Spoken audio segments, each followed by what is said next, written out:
Hi there, I'm Steve Durkin, CEO of AusIMM, and warm welcome to everyone joining us for our Leading Conversation series. Today, my great pleasure to introduce Steve Coughlan. We joked just before the cameras went live that this could be Steve Coughlan Uncut. What a dangerous concept. Steve, warm welcome Thank you, to Stephen. Leading Conversations.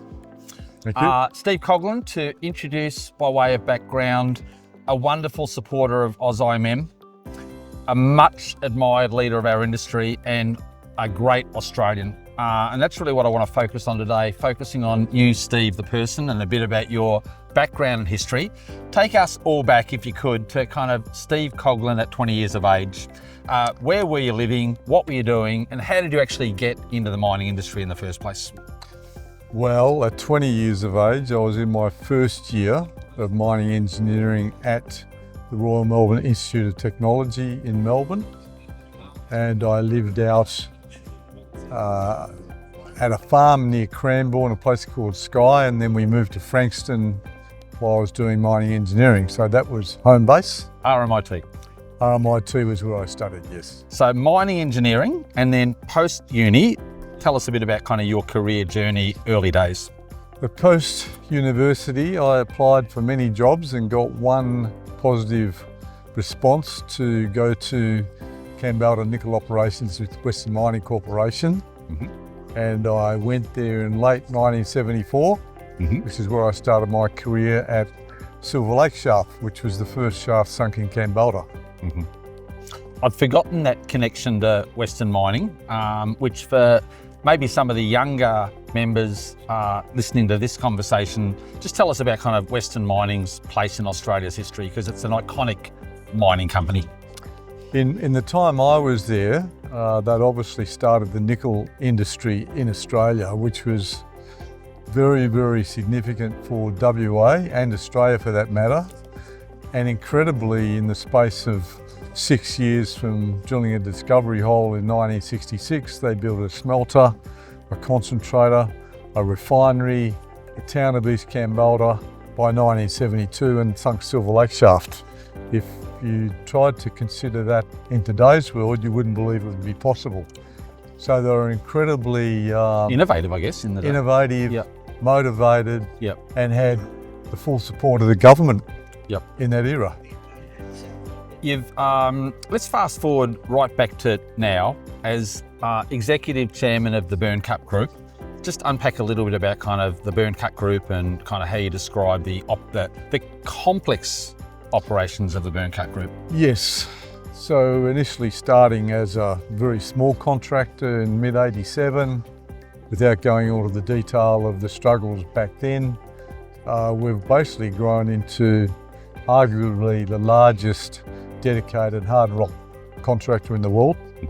And that includes a group of syngenetic companies, if you like, including Jetcrete, Shotcrete, Mining Plus, Mining Consultancy Group, Quattro Project Engineering, and EPCM, very big in the pastefill space, Sano Industrial Health, Fuse Engineered Composites. So it's quite a diverse group now, but it all ties together in a sensible manner, if you like. So we cover a lot of processes in the underground mining space and arms to it, including Murray Engineering, which is a major equipment refurbisher for us, and also supplying product to the mining industry all around the world. And let's pick up that theme of the global aspect of your operations. So you, I guess, have the great privilege of seeing the Byrnecut Group in operation all around the world. Yes. What's that kind of look like from a global perspective in terms of the operations? And then I'll come back to the industry piece. So from a global perspective, we have been operating overseas since the late 2000s. First job, in fact, was in Fiji, refurbishing Smith Shaft at the Advocacy gold mine. But then the first major contract was at the Byrnecut gold mine in Tanzania. And since then we've expanded in Africa significantly, currently working in Namibia, Mali, Burkina Faso, and Saudi Arabia. We have worked in the DRC, South Africa, Zambia, Ghana. So we've had a big footprint in Africa for many years. and we're keen to expand in the Middle East, also working in Canada. So we're looking at strategic growth in all of those areas and potentially others. So you'd be, I reckon, better placed than just about anybody to compare our industry in Australia to other jurisdictions around the world. Where do you reckon we're placed in Australia in our industry? Yes. Well, arguably because of the cost of labour in Australia, you have to be productive to make it work. Yep. And we've managed to convey that model, highly mechanised mining, to third world countries in Africa. Introduced it at the Jabal Sayed copper mine in Saudi Arabia. So the model's been driven by competitive, price-driven logic. Yep. How can we be more productive to keep the unit cost down? Yep.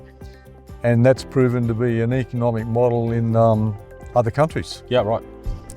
So is that a different way of saying that productivity debate in Australia is really critical in our national interests? Are you being a bit diplomatic? Well, no, it's incredibly critical because we do compete against the rest of the world. Yep. But in the underground mining space, I would say we are world leaders. World leaders, okay. Cool. Which is why we've been invited into Canada. Yep. And without being overcritical of the US and Canada, the fact of the matter is we're more productive. Yep. Which is why people are inviting us over there. Right, so more productive despite the productivity challenges that we're experiencing on a range of fronts in this country. Yes, well, it depends where those productivity challenges are that you're talking about. Yep. In our space, the model's pretty good. Gotcha. And we're continuing to develop innovation to make it more productive in terms of automation, removing people from the workplace for safety reasons and productivity reasons. Yep. So that process is ongoing and never ending. Fast forward 20 years when we talk about underground mining just as sort of a part of our industry. Where do you sort of see the future of underground mining? There's some obvious comments, I guess, or observations around technology, artificial intelligence, but just sort of in general, kind of, is it going to significantly change in the next 20 years, or is a lot of the change, is kind of the fundamentals are going to still be there? Look, there'll be progressive changes as there should be. For example, automation is quite common in the underground space now. Yep. But it's how do you build intelligence into that automation? Right, okay. You can get a car in the US, a Tesla, without a driver to take you from A to B. So that vehicle is making decisions using artificial intelligence to drive here and don't run over people and don't run into another vehicle or whatever. It's adapting that type of logic into our underground automation space. And so if you progress that forward 20 years, if we've got that sorted out, then there will be far less people exposed in the underground environment. And you'll be arguably getting more hours out of your gear because you're not stopping for shift change and so on and so forth. So I think you could imagine that type of scenario progressing over the next 20 years. Massively evolving, you think?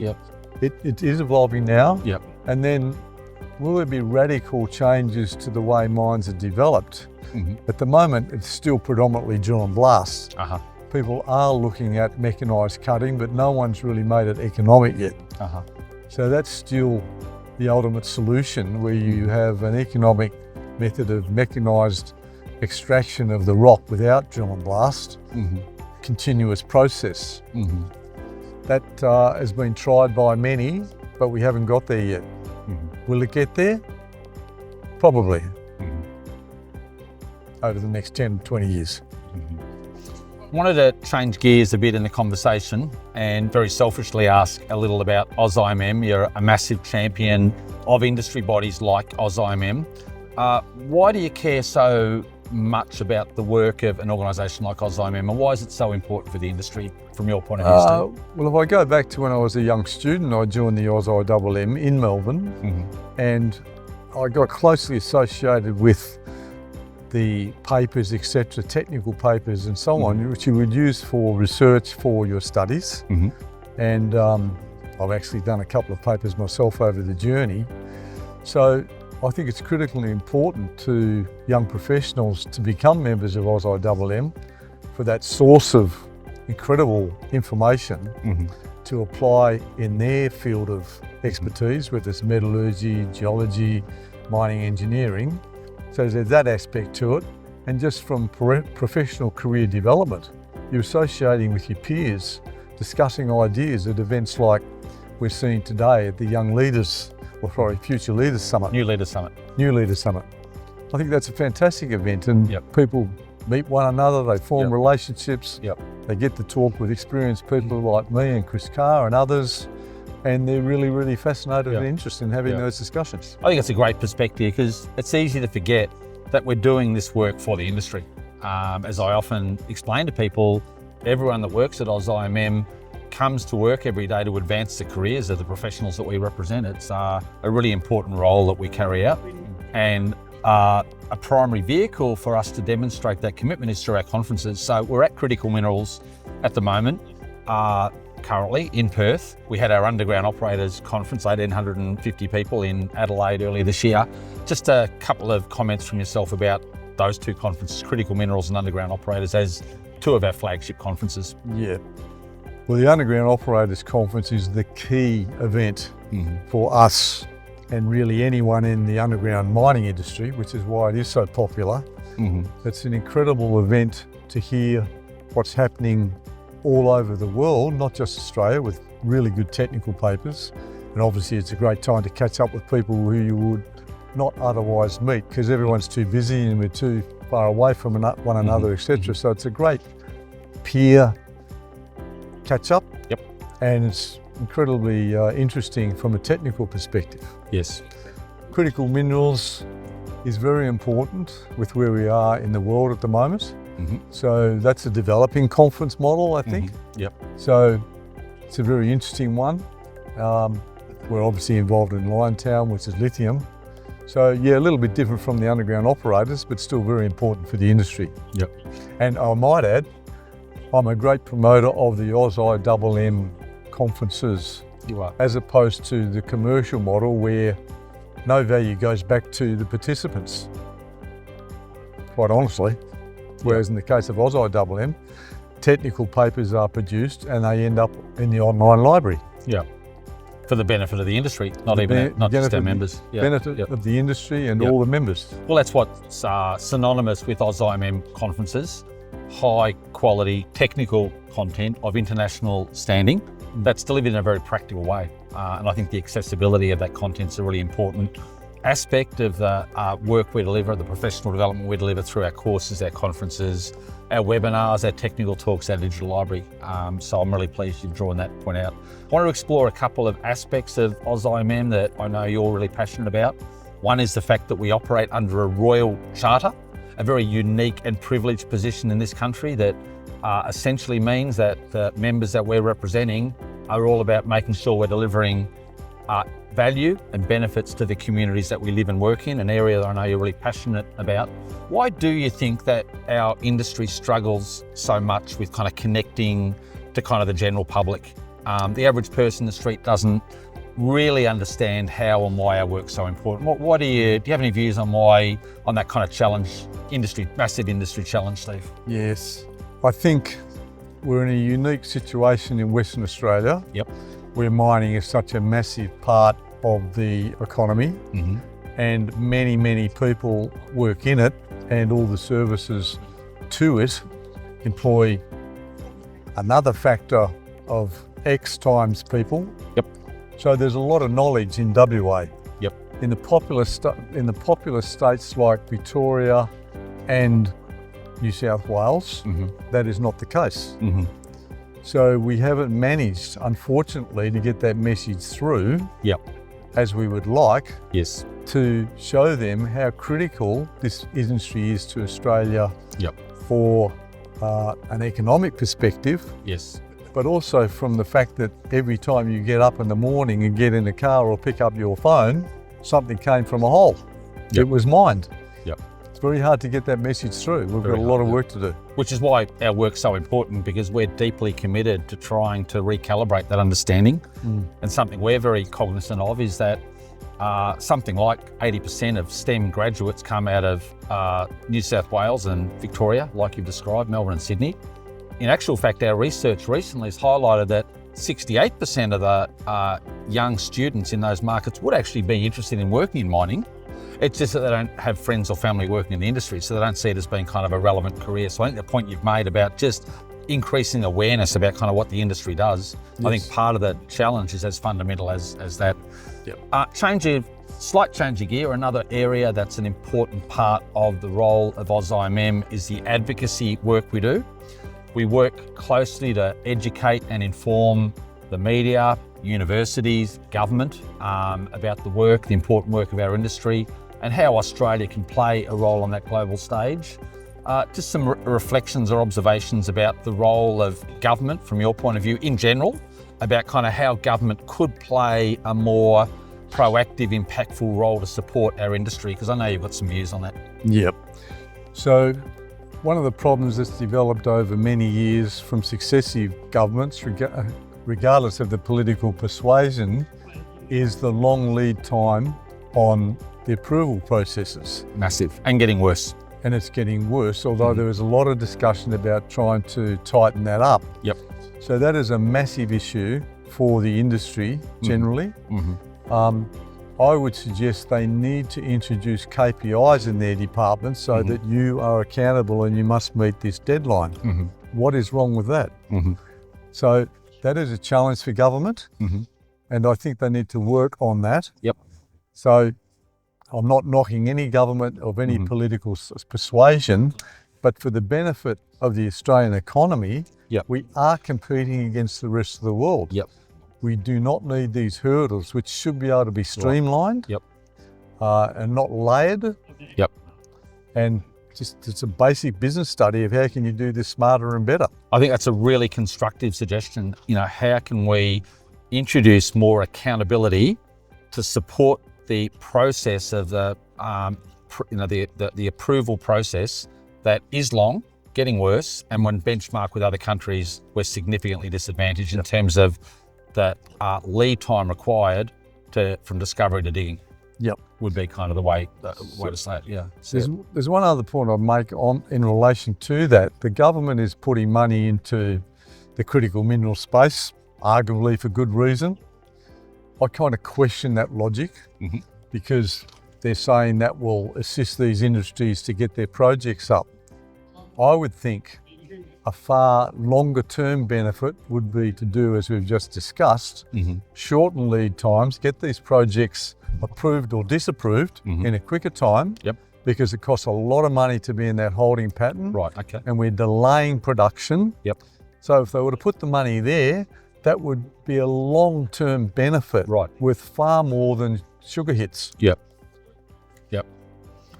Steve Coughlan, Minister for Red Tape in the mining industry, might be kind of your calling.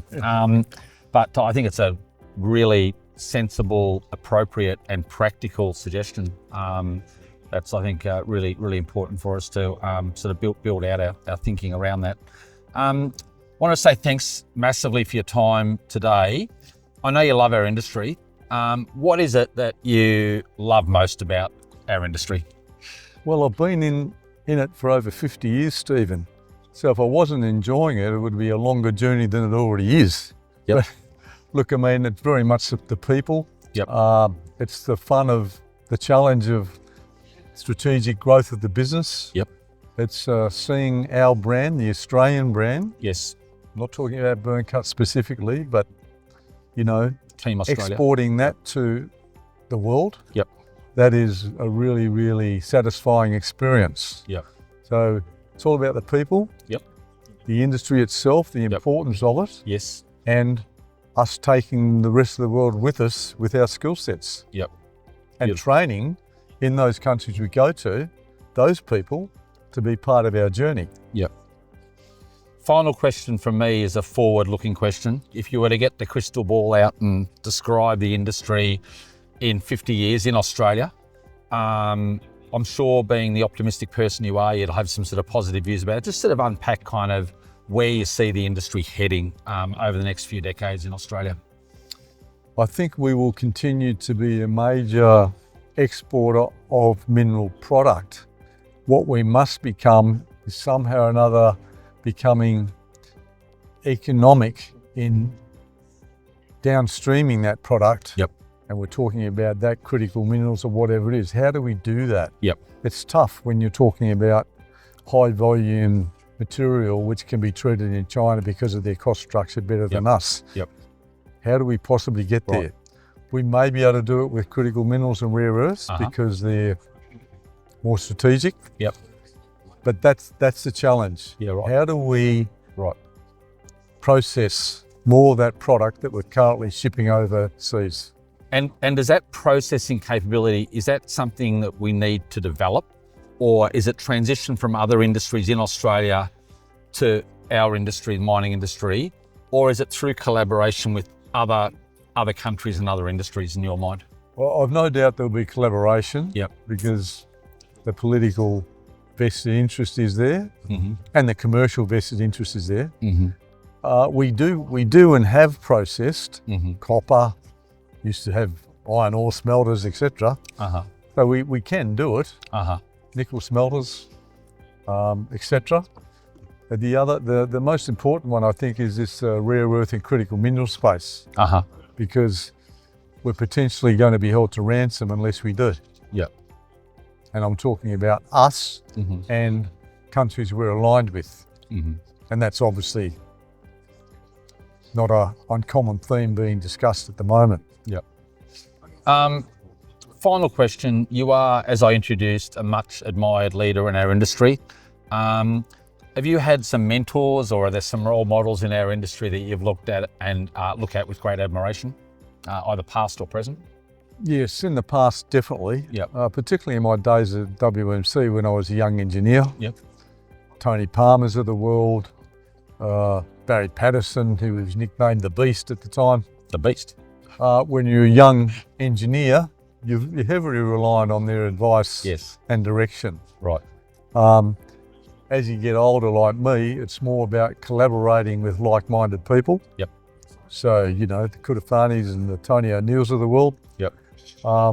And within our own organisation, peer discussions with people who've been with us a long time, like the Pat Bonnywells and those individuals. Yep, nice. So it becomes more of a mutual mentoring scenario, if you like. The ecosystem of great people. Correct. Surround yourself with great people. Absolutely. And that's arguably one thing we've done well. They always say if you're the smartest person at the table, you're at the wrong table. And trust me, I'd rather lay it off to these other dudes as I get older. Wonderful, wise advice. Steve Coughlan, thank you for your time today.